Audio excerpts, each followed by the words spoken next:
I met a young girl who cared more about the drugs she wasn't doing than the child she'd be delivering in 4 months. I met a mother who had pictures of her children all over the walls, but couldn't cope with the idea that she had missed out on their childhood, so she would smoke until the walls began to talk to her. I met her father, who longed for his high school sweetheart, knowing that together their love was so toxic that neither one of them could survive. I met the young girl's boyfriend, who was walked on by others as he tried to resemble a man with stability while holding on to the thought that he had completely watched his life disintegrate before his eyes. This encounter changed my life. Racism is something that people of color have faced their entire lives, knowing that the disease of ignorance has infected the minds of most Americans, enabling them to see past the stereotypes that they have been taught. While meeting this young man, he was shocked that my skin was not white and my hair was not blonde, like the girls he had seen in the movies. Upon learning my ethnicity, he was confused as to where my thick accent went. Lastly, he scrutinized my clothes because for him, my ghetto shoes and my ghetto pants and my ghetto hair was permission for him to misidentify me as an African American and therefore by proxy open to all racist jokes he had to offer. This was my experience visiting the hometown of my best friend from college. I wish I could say that this was a one-time thing, or that it even fazed me at the fact that it had happened. Unfortunately, as a person of color, I've been taught from a very young age that my skin tone and my culture would define me before I even had the chance to say hi.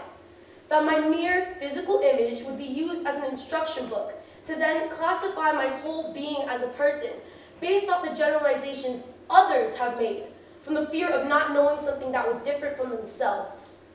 This is unacceptable and it must change. Humor me for a minute and imagine yourself as a tree. All trees have leaves, branches, trunks, and roots. The variations of those 4 components is what individualizes them and makes them different from the generic image of the tree. Wanting the tree to grow, it is important to understand the history of the tree. Where does the tree come from? Do the origins of the tree have anything to do with how it grows? What will make the tree thrive and flourish? As famous Harlem Renaissance activist Marcus Garvey once said, "A people without knowledge of their past history and culture is like a tree without roots." As we are taught to stand strong in who we are and what we believe in, it is important to understand where we come from. Many societal factors are contributed when defining someone's roots. However, the components I find most important are ethnicity and culture. Ethnicity can be defined as the fact or state of belonging to a common national or cultural group, whereas culture is defined as the customs, arts, social institutions, and achievements of a particular nation, people, or social group. The United States itself is composed of 19 different ethnicities that then hold subcategories which hold their own cultures. For example, I am Indian. That is my ethnicity, but I was raised in a mixture of the American and South Indian culture. This country is made up of multiple ethnicities that combine different aspects of their culture.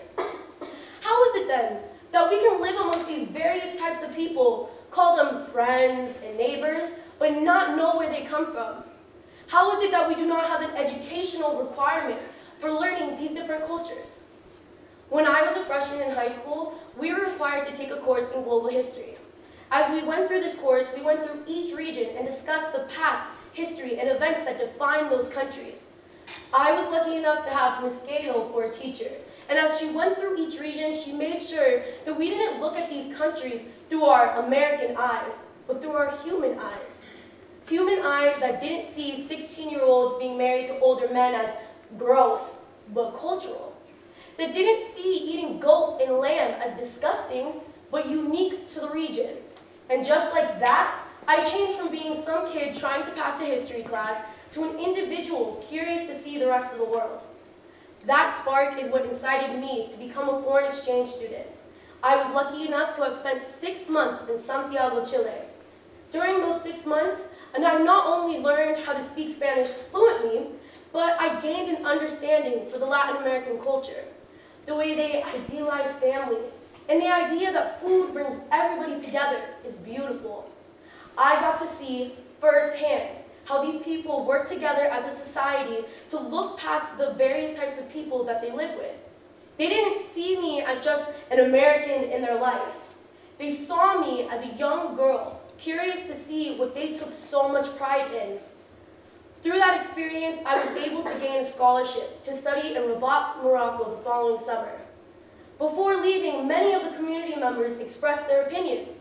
"Oh, be careful for ISIS," or "As a woman, is it really safe for you to go there?" Most Americans have this opinion due to the poor political relationship that we hold with the Middle East.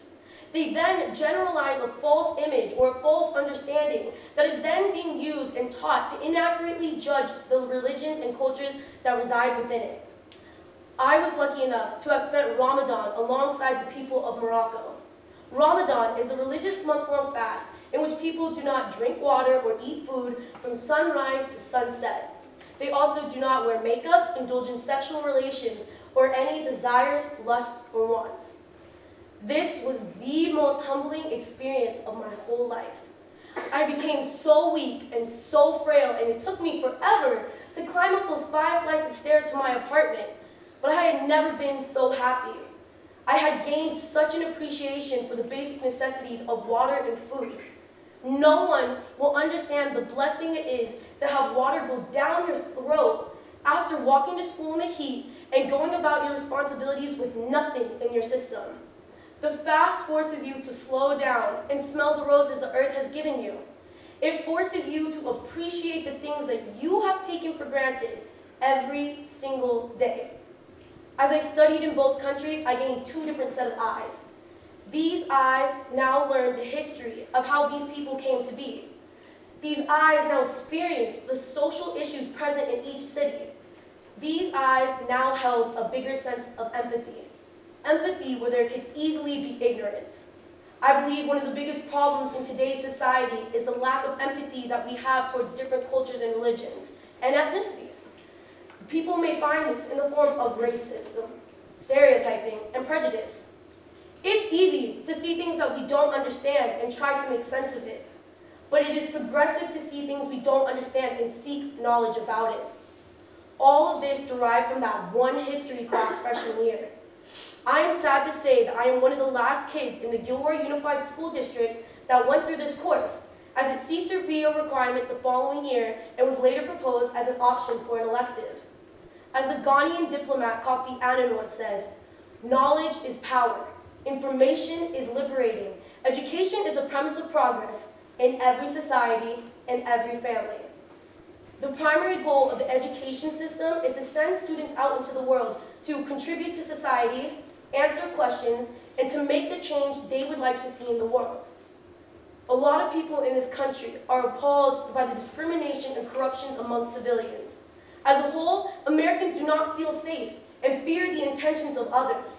This ignorance that holds precedence in our society, that fuels this sense of unsafety felt by all of us, can only be combated with the power of knowledge. I propose a reinstallation of global history in the public school system. In fact, I believe that there should be a global history requirement amongst every grade.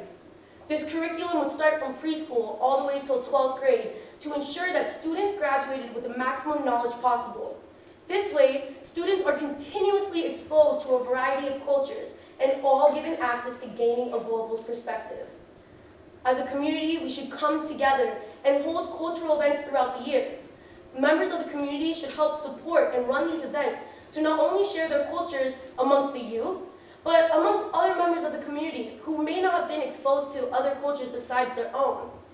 The school system and the community should come together to support students' interest to study abroad.